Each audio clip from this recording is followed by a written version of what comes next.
Hi everyone, welcome to the next day session. So today we are going to discuss about new item request. We call it as NIR.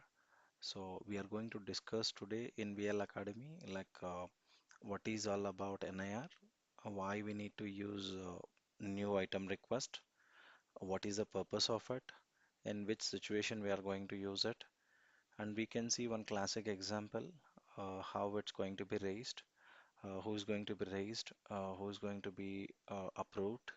After approval, what is going to be happen? Then after creating that item, how we are going to be utilized. So these are the things we are going to be discussed today's session.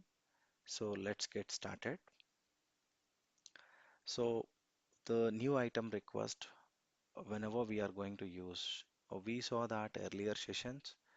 Whoever you are not able to view last two videos, just go and visit my last two videos where we explain about how manually we are creating the item, how we can load the item through FPDI as a bulk.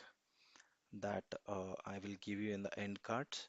You can view that videos and you will come to know that how we can create the items manually and how we can create through the FPDI.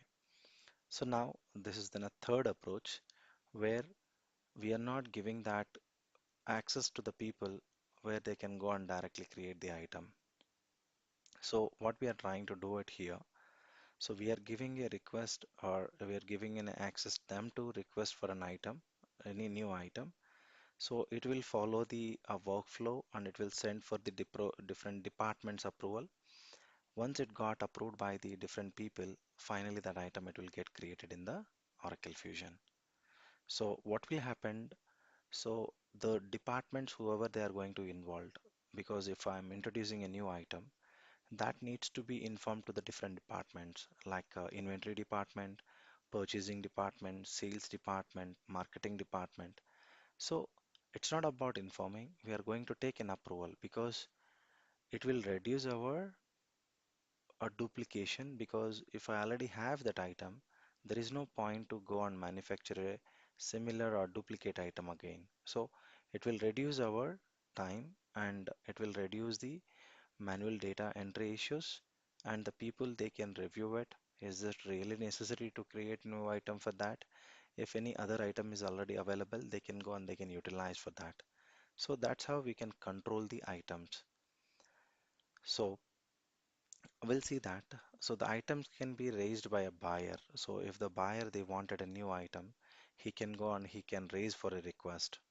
And if the planner they may need a new item, or maybe a product manager, whenever they need any new item, they don't have access to create directly into the Oracle UI screens, or maybe they are not allowed to load the bulk data because they need only one particular item that needs to be approved by the different departments. So what will happen? There will be a proper auditing. By end of the year, they will come to know that who got requested this item, it is approved by whom. So that's how you are going to take that an approval. Finally, once it got approved, then it's going to be updated in the item master data. So that is going to be, you can see in the product data administrator or product data steward, we used to explain what are the roles are required. So here, why most of the companies they used to use the NIR process. So they want to prevent the duplicates, as I explained earlier. They want to prevent the duplicate items. So if I am selling an item, for example, in the each, I told you, I explained already in the last session about the unit of measures, UOM classes. Just go and visit that video. So if the UOM I want to give an each, instead of each, while entering the manually, I may be misplaced or some other unit of measure, or maybe costing related I misplaced. What will happen?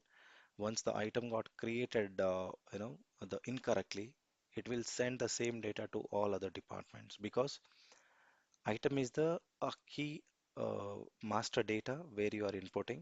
If that data got incorrected, the same information it will send to other departments.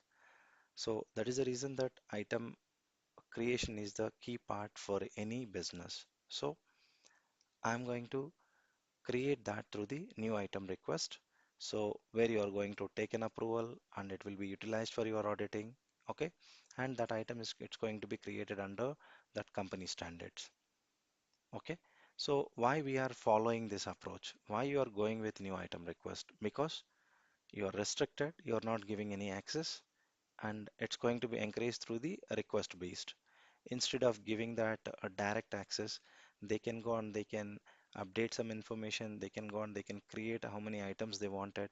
So to avoid that, so we are giving this process called request based creation, and it will go for the different workflows and different validations. That means if we are creating that item through the NIR, the people whoever they are going to be validated, they can review what exactly the item is all about. If they have any suggestions, if they have any queries, they are going to be sent back that information to the requester. So this is how the buyer, whoever the business user, like planner or buyer or maybe product user, so they may request the item through the NIR form or new item request form. And if it is approved, then directly it will go into the PIM module. I mean, it will get created automatically. So if it is rejected, then it will send back to the business user. It's going to be get notified. The request got rejected. So once it got created, then the same item, it will be applicable or it will be allowed to create a different department can be utilized that item. For example, inventory or purchasing, pricing or order management. As I said earlier, it depends on the what attributes you enable it. Okay. Now, this is how when we used to use the NIR. So if you have the access directly, creation, direct creation, so then it's not required to go for the new item request process because you can create it directly. So whenever the people they stopped giving the access for direct item creation, then you may require to go and create through the new item request. Or if you give bulk load option also, then there is no point to give new item request. So we are restricting the last two options. Then they are encouraging to go and raise the request if they want any raw material, if they want any finished goods, if they want any engineering change item. So that's how they are going to be raise the request from the NIR form. So this is the example from Oracle, like how it will work. The business user he will request through the NIR form. Then it will send for the what they will select the what item class, what organization. Then they will send for it. Different departments they are going to be get involved. For example, it's going to be purchase department, finance department, or marketing department. Once they approved everybody, then the final approval, it's going to be get it approved by the product administrator. Then once it got approved, then it will be active. Then it can be utilized for the procurement or inventory. So let's take an example to give you that whatever we discussed now, that concept, it will be easy to understand. We can take an example in a real-time scenario. So I am taking an example from the Tata Motors. They want to raise a request for a new item. So they want a one item called fuel injector. So this is the model they wanted for the diesel engine, BSR. So whenever the design engineer he wants to raise a request, he cannot directly create it because he may be just checking that like unit of measure or category maybe he misplaced, or maybe that item is already available, he don't require to raise a duplicate item. So because of that reason he is raising the NIR, a new item request. So this is how it's going to be. He is raising the request and it's sent for the multiple approvals. All the people they got it approved in the new item request form. Once that new item request it's approved, then that item it's going to be get stored in the master item. That same item I can be utilized in my warehouse, that can be utilized for my purchase orders, that can be utilized in the my sales in the order management as well. I hope that concept got clear. A new item request, what is the purpose of it, when we are going to use, and we saw that in a classic example as well. That's all for today. I kept it. So if you have any queries, you can feel free to, you can post it in our YouTube channel or our website. Thank you so much.